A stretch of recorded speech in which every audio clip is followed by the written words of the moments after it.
ঘটনাটি যিনি বর্ণনা করেছেন তার বাড়িও ওই তেলিগাতি গ্রামেই, খুব কাছের একজন চাচা হন আর কি তাহমিদের। ফেরদৌস নাম তার। তো ফেরদৌস চাচা বলেই তাকে ডাকেন, তবে নাম সংক্ষিপ্ত করে তাকে অনেকেই ফিদু কাকা বলে ডাকে। এখন যে ঘটনাটি বলবো ওই ঘটনার উনি অন্যতম একজন সাক্ষী এবং প্রত্যক্ষদর্শীও বটে। আর এই তাহমিদের যে চাচাতো ভাই আলামিন, তাহমিদের অনেক ঘটনা কিন্তু আলামিন সংগ্রহ করে দিয়েছে। তো এই ঘটনার কথা মূলত এই আলামিনই তাহমিদ ভাইকে জানায়। তো চলুন ঘটনা শুনে আসি। সময়কাল 1985 সাল। ওই গ্রামেরই একজন ওনাদের চাচা, তার নাম হলো মোহাম্মদ সাবুল খান। তিনি খুব ভালো মানুষ। তো তার একজন বোন ছিল, তার নাম হলো শালিনী। এই শালিনী ফুপুকে 1985 সালে বিয়ে দেওয়া হয়। তো ওনাদের গ্রাম মানে তেলিগাতি গ্রাম থেকে 2-3 গ্রাম পাশে চোমরা সরকারি পুকুর নামে একটা জায়গা রয়েছে এবং বউবাজার নামে একটা জায়গা রয়েছে। এই 2 গ্রামের মাঝখানে একটা ফাঁকা জায়গার মতো রয়েছে, সেখানে কয়েকটি বাড়ি রয়েছে। তার মধ্যে একটি বাড়িতে এই শালিনী ফুপুর বিয়ে দেওয়া হয়। এই শালিনী ফুপুকে যার সাথে বিয়ে দেওয়া হয় তার নাম মোহাম্মদ আব্দুল মজিদ। তো এই আব্দুল মজিদ উনিও খুব ভালো একজন মানুষ। খুব ভালোভাবেই শালিনী ফুপুর সাথে বিয়ে শাদী সম্পন্ন হয়ে যায় কোনো ধরনের কোনো সমস্যা ছাড়াই। কিন্তু বিয়ে হয়ে যাওয়ার পরেই শুরু হয় এক মহা মুসিবত। জীবনটা দুর্বিষহ হয়ে যায় এই শালিনী ফুপুর। টিলিসিনার্স কী ভাবছেন? উনি শ্বশুর বাড়িতে গিয়ে অশান্তি ফেস করেছেন, শ্বশুরবাড়ির লোকজন ভালো ছিল না, এরকমটা না। বিয়ের অল্প কয়েকদিনের মাথায় উনি ভীষণভাবে অসুস্থ হয়ে পড়েন। তবে ওনার এই অসুস্থতা অন্যান্য সমস্ত অসুস্থতা থেকে বেশ ভিন্ন। আমরা বিভিন্ন সময় অসুস্থতা যখন এই প্যারানরমাল ঘটনায় বলি তখন দেখা যায় এই যে ঝাড়ফুঁক হয়, ওষুধ খায়, কোনো ভালো হয় না, কিন্তু ওনার বিষয়টা কিন্তু এরকম না। উনি কোনো একটা রোগে আক্রান্ত হতেন, অসুস্থ হতেন, ডাক্তার দেখানো হতো, তারপর ওষুধ খাওয়ানো হতো, আল্লাহর রহমতে উনি কয়েকদিনের মধ্যে ভালো হয়ে যেতেন। ভালো হওয়ার পর 1-2 দিন ভালো থাকতেন, আবার আর একটা অসুখে পড়তেন উনি। এইভাবেই ওনার প্রতিনিয়ত চলছে। কিন্তু ওই ব্যাপারটা একই সিরিয়ালে চলতো। 2-3 দিন ভালো থাকতেন, আবার অসুখ হতো, ওষুধ খেতেন, ভালো হয়ে যেত। এইভাবে কিন্তু চলছে। উনি যেহেতু সদ্য বিবাহিত একজন মহিলা, এই অসুস্থতার কারণে পরিবারের কাজ তো আসলে উনি করতে পারেন না। আর উনি যেই পরিবারে বউ হয়ে গিয়েছেন সেই পরিবারে ওনার যে শ্বশুর শাশুড়ি ছিলেন বা অন্যান্য যে আত্মীয় স্বজনরা ছিলেন তারা যে ধনী ছিলেন বিষয়টা এরকম না। মোটামুটি মধ্যবিত্ত পরিবার বলতে গ্রামে যেটা বোঝায় ওরকমই ছিলেন। কিন্তু তারপরেও এই যে শালিনী ফুপুর চিকিৎসার জন্য ওনারা বিন্দু মাত্র কোনো কার্পণ্য করেন নাই। একটা বারের জন্য এই শালিনী ফুপুর মা বাবাকে বলেন নাই যে আপনার মেয়ে অসুস্থ, এরকম অসুস্থ মেয়েকে আমার ছেলের সাথে বিয়ে দিয়েছেন কেন। ওনারা কিন্তু শালিনী ফুপুকে আগে থেকে চিনতেন। শালিনী ফুপু একদম সুস্থ স্বাভাবিক ছিলেন। হঠাৎ করে এই বাড়িতে এসে অসুস্থ হয়ে যাওয়ার পর ওনারা নিজেকেই দোষারোপ করতেন যে আরে ভালো মেয়েটা আমাদের বাড়িতে এসে অসুস্থ হয়ে গেল, মনে হয় আমাদের এখানেই কোনো সমস্যা। তো ওনারা এটাও বলতেন যে এই মেয়ে যদি আমাদের হতো, আর একটা শ্বশুর বাড়িতে তাকে বিয়ে দেওয়ার পর যদি আরেকটা বাড়িতে গিয়ে বা তার শ্বশুর বাড়িতে গিয়ে এই ধরনের অসুস্থ হয়ে যেত তাহলে এই মেয়েটাকে না জানি কত কথা শোনাইতো। ওই চিন্তা করে ওনারা সর্বোচ্চ চেষ্টা করছে যে শালিনী ফুপুকে সুস্থ করার জন্য। শালিনী ফুপুর ভাগ্য এদিক থেকে ভালো যে ওনার শ্বশুরবাড়ির লোকজন সর্বোচ্চ চেষ্টা করছে, সর্বোচ্চ সহযোগিতা তারা করেছেন তাকে সুস্থ করার জন্য। তার অসুস্থ অবস্থাতেও তার সেবা যত্ন করার চেষ্টা করেছেন। কিন্তু সমস্যা বাদে হলো এই আশেপাশের প্রতিবেশী নিয়ে বা ওনার শ্বশুরবাড়িতে যারা থাকতেন নিকট আত্মীয় স্বজন, এছাড়াও তো শ্বশুরবাড়ির আরও দূর সম্পর্কের আত্মীয় স্বজন রয়েছে। এই দূর সম্পর্কের আত্মীয় স্বজন এবং পাড়া প্রতিবেশীরা তারা সবসময় বিভিন্ন কটু কথা বলে শালিনী ফুপুর কানকে বিষিয়ে তুলতো এবং তার শ্বশুর শাশুড়ি বা অন্যান্য আত্মীয় স্বজনদের কানকেও বা মনকেও বিষিয়ে তুলতো। বলতো যে এই দেখো একটা অসুস্থ মেয়েকে তোমাদের উপর গসাই দিছে, তোমরা আর কয় টাকাই জমাইতে পারো, সব টাকা তো এই মেয়ের চিকিৎসার জন্য চলে যাচ্ছে, ওর বাপ তো তোমাদের ঘাড়ের উপরে এটা গসাই দিয়ে তো মুক্ত হয়ে গেছে, এখন তোমরা তো মুসিবতে পড়ে গেছো। তো এই সমস্ত কথাবার্তা প্রতিনিয়ত বিভিন্ন লোকজন বলতো।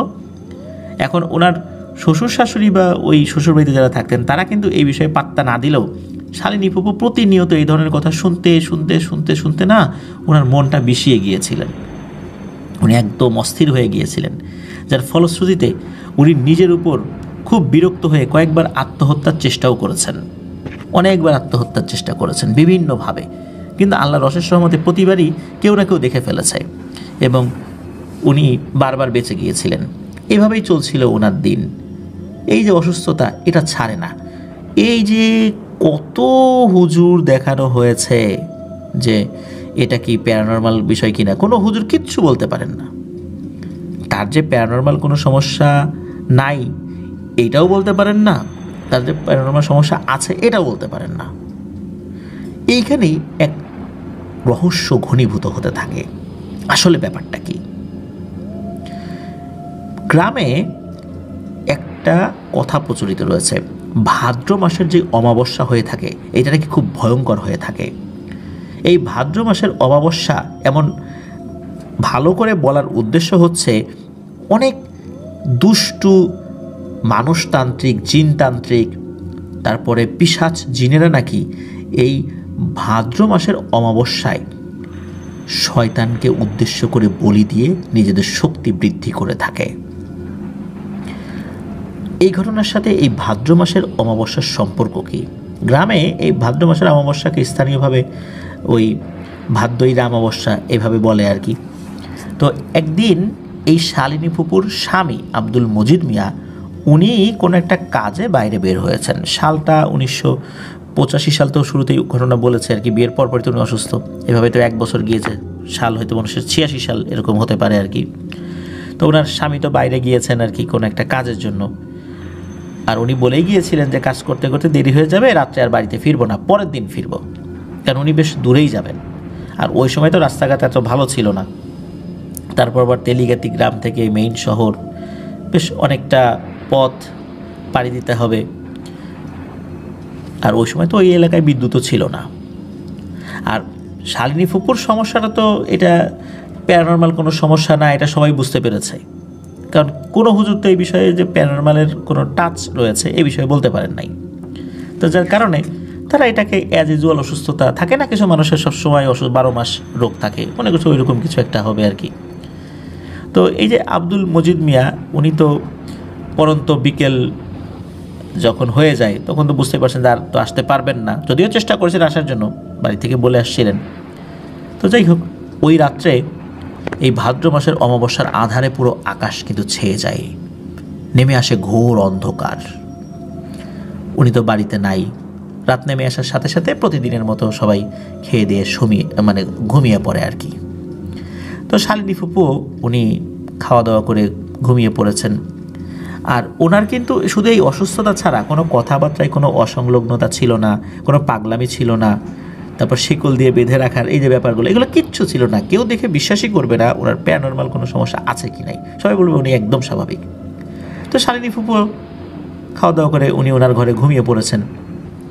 অনেক রাত্রে হঠাৎ করে মনে হলো শালিনী ফুপুর ঘরের দরজা ওই ঠকঠক করে একটু শব্দ হলো, খুলে গেল আর কি। তো বাড়ির অন্য সদস্যরা মনে করেছেন হয়তো বা উনি ওয়াশরুমে যাওয়ার জন্য বাইরে বের হয়েছেন, যেহেতু গ্রামের ওয়াশরুমগুলো ঘরের বাইরে থাকে। তো এরপরে না অনেকক্ষণ কেউ কোনো সারা শব্দ পায় নাই যে শালিনী ফুপু ঘরে ঢুকছে, ঘরের ওই খিল লাগানোর শব্দ হয়েছে। আর ওই সময় তো রাত্রেবেলা অনেকে ঘুমিয়েও পড়েছেন, এগুলো তাদের আসলে মনে রাখার কথাও না। সকালবেলা বেশ অনেক ভোরবেলাতেই কিছু লোকজন দৌড়াতে দৌড়াতে এই শালিনী ফুপুর শ্বশুরবাড়িতে আসছেন, সবাইকে ডাকাডাকি করে তোমরা ওঠো ওঠো, তোমার বেটার বউ কই, সে খবর রাখো। তো সবাই ধর্মর করে উঠে বসে, কেন কী হয়েছে কী হয়েছে, চলো তাড়াতাড়ি আমাদের সাথে। তো সবাই যান, গিয়ে দেখেন যে ওই বাড়ি থেকে বেশ 100 মিটার দূরে একটা বট গাছ ছিল। এই শালিনী ফুপু সেই বট গাছের সাথে অনেক উঁচু একটা ডালে গলায় দড়ি দিয়ে আত্মহত্যা করেছেন।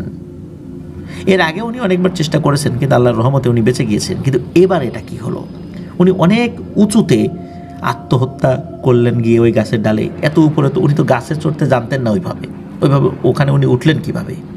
আর রাতের আধারে উনি একা একা বেরিয়েছেন। এটা কি আসলে উনি নিজে থেকে করেছেন, নাকি কোনো জিনের প্রভাবে এটা হয়েছে, এটা কেউ কিছু বলতে পারছে না। সবাই বলে ও তো এর আগে অনেকবার চেষ্টা করেছে, কিন্তু সফল হয় নাই। এইবার মনে হয় ওর হাজব্যান্ড বাসায় নাই, এই রাত্রে বাড়ি ছিল না, এই জন্যই সে এই কাজটা করছে। শালিনী ফুপুর দেহ গাছে ঝুলছিল। এখানে আরও একটি ভয়ঙ্কর ব্যাপার রয়েছে। ওনার জিহবা নাকি অনেকখানি বের হয়ে গিয়েছিল, কোনোভাবেই ওই জিহবাটা মুখের মধ্যে ঢুকানো যাচ্ছিল না। পরে একজন হুজুর এসে কিছু দোয়া পরে ফু দেওয়ার পর আস্তে আস্তে নাকি ওই জিহবাটা মুখের মধ্যে ঢুকে একদম মুখ স্বাভাবিক হয়ে যায়। তারপর স্বাভাবিক নিয়মেই শালিনী ফুপুকে দাফন কাফন করা হয়। এরপর শুরু হয় আরও কিছু ঘটনা। শালিনী ফুপুকে দাফন করার পরে ওই রাত থেকেই শুরু হয় ভয়াবহ তাণ্ডব। শালিনী ফুপুকে কবর দেওয়া হয়েছিল ওই শ্বশুরবাড়িরই, মানে ওনার শ্বশুরবাড়ির এক সাইডে। আর ওই কবরের পাশ দিয়ে একটা মেঠো পথ চলে গেছে, যেখান থেকে গ্রামের মানুষজন আসলে ওখান দিয়ে হাঁটা চলার প্রয়োজন হয়। তবে ওই রাস্তা দিয়ে বেশ কিছুদিন মানুষ চলাচল করতে পারত না, বিশেষ করে প্রথম 3 দিন, কবর দেওয়ার প্রথম 3 দিন। কি হয়েছিল আসলে ওখানে, চলুন এটা জানি। ওই দিক দিয়ে যাওয়ার সময় হঠাৎ করে মানুষ নাকি আচমকা শব্দ শুনতে পেত, দিন হোক রাত হোক। শুধু তাই নয়, বিভিন্ন ধরনের অদ্ভুত সমস্ত অবয়ব দেখতে পেত। কিন্তু সমস্যা হলো কি, একজন যেটা বলতো আর একজনের বর্ণনার সাথে সেটার কোনো মিল নাই। ধরুন যে একসাথে 3-4 জন ওদিক দিয়ে যাচ্ছিল, 3-4 জনই ভয়ঙ্কর কিছু দেখেছে। কেউ বলতো যে কালো কিছু দেখেছি, কেউ বলতো যে সাদা কিছু দেখেছি, কেউ বলতো লাল কিছু দেখেছি। কিন্তু সবাই কিছু না কিছু দেখেছে, কারো বক্তব্যের সাথে কারো বক্তব্য ওইভাবে মিলত না। এটাই ছিল সমস্যা। তাহলে কি শুরু হলো? এরকম অসংখ্য মানুষ বিভিন্ন সময় বিভিন্নভাবে ওখানে ভয় পেয়েছে। এক ভয়ের তাণ্ডব শুরু হয়ে যায় ওখানে। অনেকে তো ভয় পেয়ে বেশ মানে অনেক দিন অসুস্থও ছিল, আস্তে আস্তে আল্লাহর রহমতে সুস্থ হয়ে যায়। তো প্রথম 3-4 দিনের মধ্যে ওই মেঠোপথ দিয়ে মানুষের চলাচল একদমই বন্ধ হয়ে যায় বলতে হবে। কারণ কার ইচ্ছা হবে এই ধরনের ভয়ঙ্কর ঘটনার সম্মুখীন হতে? এখন এই সমস্যার একটা সমাধান তো করার দরকার। গ্রামবাসী আলোচনা করে, বেশ কিছু হুজুরের সাথে কথা বলেন, তখন সকলে মিলে সিদ্ধান্ত নেন যে এই শালিনী ফুপুর জন্য দোয়া মাহফিলের আয়োজন করা হবে এবং গ্রামের দুস্থ গরিব হতদরিদ্র মানুষদেরকে দাওয়াত করে খাওয়ানো হবে। সেটাই করা হয়। মোটামুটি যেই আয়োজনটা করা হয়েছিল অনেকেই এসেছিলেন। আর এই ধরনের আয়োজনে কিন্তু ওইভাবে দাওয়াত দেওয়া হয় না, যাদের সমস্যা রয়েছে তারা এমনিতেই চলে আসে। আর দাওয়াতও কিছু করা হয় আর কি, জিয়াফত বলে, অনেক জায়গায় সেরাদ্দ বলে, মানে বিভিন্নভাবে এই শব্দটাকে আমরা অভিহিত করে থাকি স্থানকাল পাত্রভেদে আর কি। তো ওখানে অনেক মানুষই তো এসেছিলেন গ্রামের। একজন অপরিচিত ব্যক্তি আসেন, যিনি ওই গ্রামের মানুষ না, উনি একজন ফকির গোছের কেউ। তো উনি ওখানে খাওয়া দাওয়া করেন। খাওয়া দাওয়া করার পর উনি নাকি উঠে ওই শালিনী ফুপুর কবর যেদিকে, ওইদিকে যেতে থাকেন। ওইখানে যাওয়ার পরই উনি ওইখানে মানে ওয়াক ওয়াক করে শব্দ করা শুরু করেন। এই ধরনের শব্দ শুনে ওই দূর থেকে লোকজনও কিন্তু এটা দেখছিলেন, তারা ওখানে চলে আসেন এবং উনি দেখা যায় ওই ধরনের শব্দ করতে করতে ওই শালিনী ফুপুর কবর যেখানে, ওই কবরের ওখানেই উনি শেষ নিঃশ্বাস ত্যাগ করেন, মানে মারা যান উনি। আসলে উনি কে ছিলেন? ওনাকে ওই গ্রামের কেউ চিনত না, ওনার ঠিকানাও জোগাড় করতে কেউ সক্ষম হয়নি। এখন যেহেতু ঠিকানাও জোগাড় করতে কেউ সক্ষম হয়নি, তার বাড়ি কোথায়, একজন ফকির মানুষ, কোথা থেকে আসছেন কেউ জানে না। আর উনি যেহেতু মুসলিম ছিলেন এটা দেখেই বোঝা যাচ্ছিল, যার ফলশ্রুতিতে ওনাকে ইসলামিক নিয়মকানুন মেনে শালিনী ফুপুর কবরেরই কাছাকাছি কোনো একটা জায়গায়, নির্দিষ্ট করে এখন বলা যায় না যে ওই কবরটা এক্সাক্ট কোথায় হয়েছিল, তো সেখানে তাকে সমাহিত করা হয়। আসলে উনি হঠাৎ করে খাওয়া দাওয়া করে ওখানে কেন গেলেন, যাওয়ার পর ওখানে ওইরকম বমির ভাব উঠে উনি কেনই বা ওখানে মারা গেলেন, এই বিষয়টাও এক রহস্য রয়ে গেল। প্রথমত শালিনী ফুপুর অসুস্থতা, তার মৃত্যু রহস্য রয়ে গেল। তারপর এই যে এই ফকিরের মৃত্যুটাও এক রহস্য রয়ে গেল। কিন্তু এই সমস্যা কিন্তু বন্ধ হলো না। তবে আগের মতো ঘন ঘন হচ্ছিল না, বেশ গ্যাপে গ্যাপে হচ্ছিল, আর অতটা ভয়ঙ্করও ছিল না, হালকা পাতলা টুকটাক মানে ভয় হচ্ছিল আর কি, এরকম কিছু আর কি চলছিল। তো এই যে আলামিন, যিনি এই তাহমিদ ভাইয়ের চাচাতো ভাই, তো আলামিনের একজন চাচা রয়েছে, তার নাম হলো মোহাম্মদ আকব্বর আলী। সবাই তাকে রাঙা কাকা বলে ডাকে, বা কেউ রাঙা ভাই বলে ডাকে, কেউ ভাই, কেউ কাকা, কিন্তু নামের আগে রাঙা শব্দটা ব্যবহার করে, রাঙা ভাই, রাঙা কাকা, এইভাবে আর কি ওনাকে ডাকে। তো আমরা রাঙা কাকা বলেই সম্বোধন করব। তো এই রাঙা কাকা তখন একজন টকবকে যুবক মানুষ, এবং বেশ সাহসী যুবকও বটে। মানে এই ঘটনার মানে শালিনী ফুপুর মৃত্যুর 3 মাস পরের কথা বলছি আর কি, তখন 1986 সালই হবে, বা মানে কাছাকাছি কোনো সময় হবে আর কি।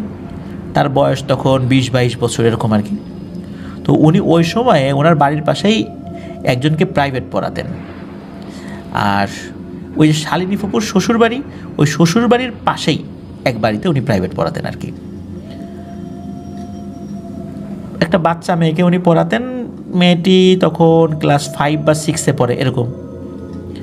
উনি কী করতেন, বিকেলবেলা পড়াতেন সন্ধ্যা পর্যন্ত, আসরের নামাজ পড়ে পড়াতে যেতেন, মাগরিবের নামাজের সময় উনি চলে আসতেন। কখনো কখনো পড়ার চাপ থাকলে, বাচ্চার যদি পরীক্ষা থাকতো, তখন হয়তো বেশি দেরি হতো, সন্ধ্যা বা এশার নামাজের সময় হয়ে যেত, তবে এটা সব সময় হতো না আর কি। উনি তো বেশ সাহসী ছিলেন, ওই দিক দিয়ে আসতেন যেতেন, উনি ওইগুলা নিয়ে খুব একটা বেশি মাথা ঘামাতেন না, মানে ভয়ের ব্যাপারগুলো নিয়ে। আর এই যে রাঙা কাকা, মানে আকব্বর আলী কাকা, উনি যাকে পড়াতেন, ওই মেয়েটার বাড়িতে একদিন কোনো একটা অনুষ্ঠান ছিল, এইটা আবার চাচা জানতেন না। তো উনি যখন গিয়েছেন ভুল করে, গিয়ে দেখেন যে ওই বাড়িতে কোনো একটা প্রোগ্রাম, হঠাৎ করে প্রোগ্রামের আয়োজন করা হয়েছে, যার কারণে উনি আগে থেকেও জানতেন না, বা ওনাকে বলার সুযোগও তারা পায়নি। আর যেহেতু টিচার মানুষ চলে আসছেন, তারাও খুব খুশি হয়ে যান, যাক স্যার আসছে। তো ওনাকে বলেন যে খাবার দাবার রান্না হোক, আপনি না খেয়ে যাবেন না। কারণ কি আর করা, এটা তো মানতেই হবে, এত করে বলছেন। এদিকে ওই যেই ওনার যে ছাত্রীর আত্মীয় স্বজনরা আসে, তাদের সাথে পরিচয় হচ্ছেন, অনেক গল্প গুজব হচ্ছে। তো সব কিছু শেষ করতে রাত প্রায় 11টা বেজে যায়, বা তারও কিছুটা বেশি বেজে যায় আর কি। এখন উনি তো বাড়িতে ফেরত যাবেন, আর বাড়িতে যখন যাবেন, ওনার পরিবারের সদস্যদের জন্য কিছু খাবার দাবারও একটা বক্সে করে দিয়ে, টিফিন বক্সে করে দিয়ে দিয়েছেন আর কি ওই বাড়ি থেকে। এখন অনেকেই বলছে যে আপনি যেদিক দিয়ে যাবেন ওই জায়গাটা তো ভালো না, মানে এই যে ওনার স্টুডেন্টের বাড়ির সদস্যদের মধ্যে কেউ কেউ বলছেন। তারপরে এরপরে যখন ওই গেস্টরা আসছেন, তারাও এই নিষেধ করার কারণ বা কেন ভালো না জিজ্ঞেস করছেন আর কি। তখন তারাও যখন শুনলেন, তখন ওই স্যারকে বললেন যে স্যার, আপনি একটা কাজ করে আজকে থেকে যান, আমরা তো গেস্টরা আসছি, গল্প করতে করতে কাটাই দেবো রাতটা। উনি বলেন যে না, এটা কিভাবে হয়, আমার বাড়িটা খুব বেশি দূর না, চলে যাই। আর আপনারা যে ভয়ের কথা বলতেছেন, ওগুলা আমার আসলে মাথার ভিতরে কাজ করে না, ওগুলোতে আমি ভয়ই পাই না। যখন সবাই দেখলো যে না, উনি এই বিষয়ে খুব একটা আগ্রহ দেখাচ্ছেন না, ঠিক আছে যাক, তো উনিও রওনা দিয়েছেন আর কি। এখন উনি তো রওনা দিয়েছেন, কিন্তু সবার কথা শুনে, মানে একটু ভয়ের কথা শুনে, ওনার মনের ভিতরে কিন্তু একটা খুচখুচানি হচ্ছিল যে না জানি আবার কোন বিপদে পড়ি কি না, কারণ গ্রামের বহু লোকই তো এই বিপদে পড়ছে। উনি না হয় পড়েন নাই, উনি সাহস দেখান, তো উনি তো হেঁটে আগাচ্ছেন, মনের মধ্যে ভয় কিন্তু কিছুটা কাজ করছে।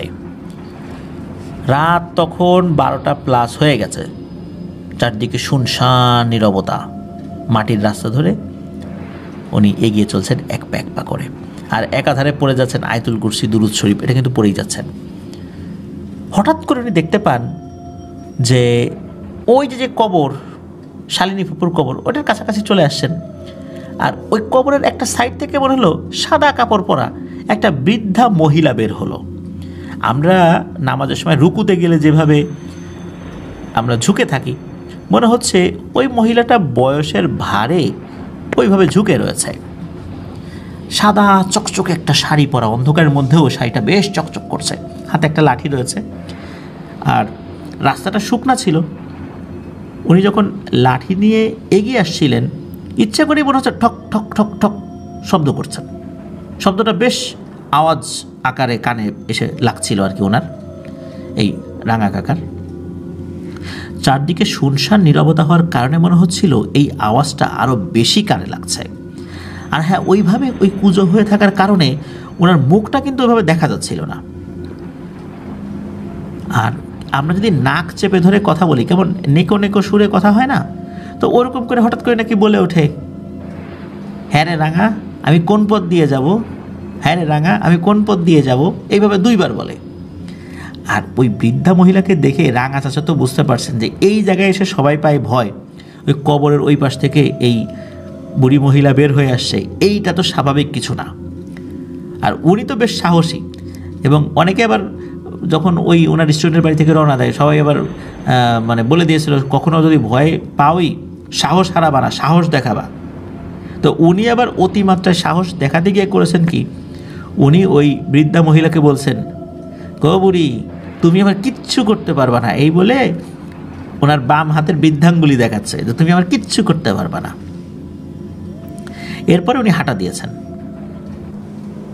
তখন পিছন দিকে আবার তাকান, তাকিয়ে দেখেন ওই যে বৃদ্ধা মহিলা, সে ওরকম ঠক ঠক ঠক করতে করতে ওনার পিছনে পিছনে হেঁটে আসছে।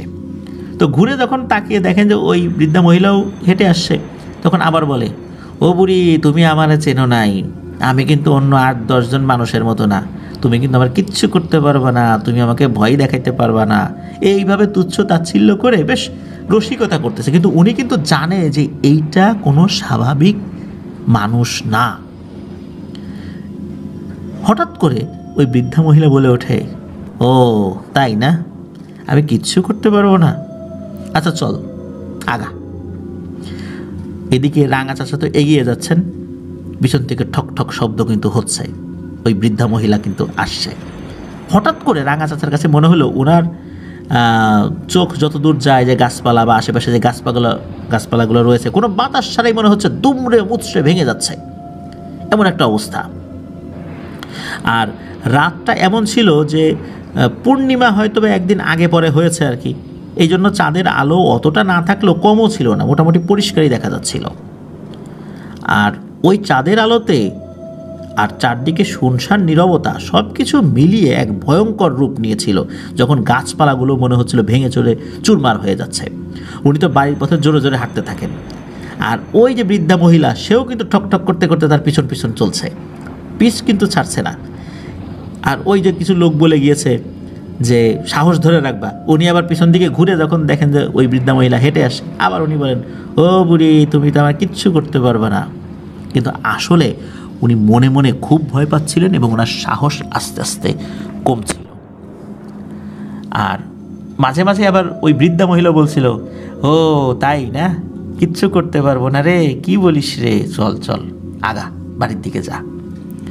তো উনি তো আগাচ্ছেন, বেশ অনেকটা পথ এগিয়ে আসছেন, আর ওই যে বৃদ্ধা মহিলা কিন্তু তার পিছন পিছনে এগিয়ে আসছে। আর ওনার বাড়ির দিকে যেতে সামনে পড়ে একটা মোটামুটি মানের একটা বাঁশঝাড়, বেশ অনেকগুলো বাঁশ রয়েছে ওখানে। তো উনি যখন ওই বাঁশঝাড়ের কাছে পৌঁছেছেন, উনি দেখেন যে আরে এই বাঁশঝাড়ের বাঁশ গেল কই, একটা বাঁশও তো সোজা হওয়া না, সবগুলো বাঁশ মনে হচ্ছে মাটির সাথে লেপ্টে আছে, একটা বাঁশও সোজা না। আমরা সাধারণত এই ধরনের ঘটনায় দেখি যে 1-2টা বাঁশ লেপ্টে আছে, কিন্তু না, ওই বাঁশের সবগুলো বাঁশ মাটির উপর লেপ্টে আছে। উনি তো জানেন যে এই বাঁশ যদি এখন আমি পার হতে যাই তাহলে কি অবস্থা হবে। তো ওই বাঁশের কাছাকাছি একটা লোকের বাড়ি আছে, সেই লোকের নাম হলো মণি। তো এখন ওই মণির বাড়ির পাশ দিয়ে যাওয়ার একটা রাস্তা রয়েছে, ওই বাঁশের ভিতরে না ঢুকলে আর একটা পথ রয়েছে, সেটা বেশ অনেকটা ঘুরে যেতে হবে। আর উপায় আর একটা, সেটা হলো এই বাঁশের উপর দিয়ে যেতে হবে। কিন্তু উনি তো জানেন যখনই উনি একটা বাঁশের উপর পা দিবেন সাথে সাথে বাঁশগুলো সোজা হয়ে যাবে, এটা তো উনি জানতেন। তো উনি চিন্তা করলেন যে মেঠো পথ ধরে যাব কি না। এখন মেঠো পথের ওখানে তো আবার রয়েছে খাল, তো ওই খালের ওপারে আবার কয়েকটা হিন্দু পরিবারের বসবাস ছিল, ওইখানে আবার একটা শ্মশান ছিল, তো ওই দিক দিয়ে আবার ঘুরে যেতে হবে। উনি চিন্তা করলেন যে সর্বনাশ, ওই পথটা তো আরও ভয়ঙ্কর। প্রিয় লিসেনার্স, আমরা কিছুদিন আগে তাহমিদের পাঠানো একটি ঘটনার নাম হলো ঘেনু, এই ঘেনু ঘটনা কিন্তু ওই শ্মশানের, যেটা বললাম আর কি। তো যাই হোক, ওই ওই পথ দিয়ে তো যাওয়া যাবে না। এদিকে ওই বৃদ্ধা মহিলা তো এখনও পিছনে পড়ে রয়েছে। এখন কি করি?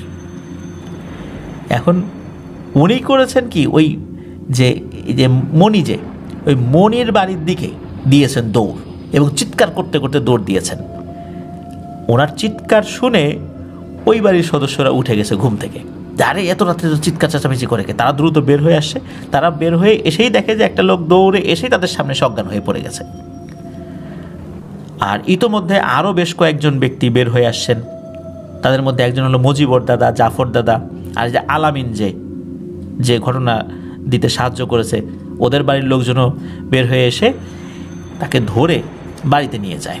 বাড়িতে নিয়ে যাওয়ার পর জ্ঞান ফেরানো হলে সব কথা খুলে বলা হয়, মানে উনি খুলে বলেন আর কি।